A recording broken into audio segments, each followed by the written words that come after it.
আজকের recipe chicken কষা বা চিকেন আমচুর পাউডার দিয়ে একটা রেসিপি বানাচ্ছি।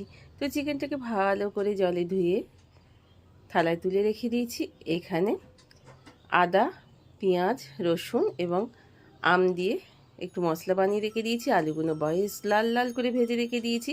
এবার সেই কড়াইয়ের তেলেতেই আমি তেজপাতা এবং জিরে দিয়ে গোটা আর ফালা ফালা করে কাটা পেঁয়াজগুলোকে ভালো করে ভেজে নিয়েছি।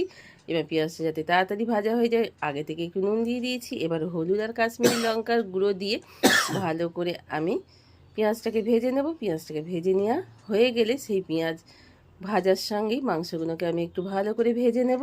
ভেজে নেওয়ার পর মশলাটা আমি দিয়ে ভালো করে কষিয়ে নেব।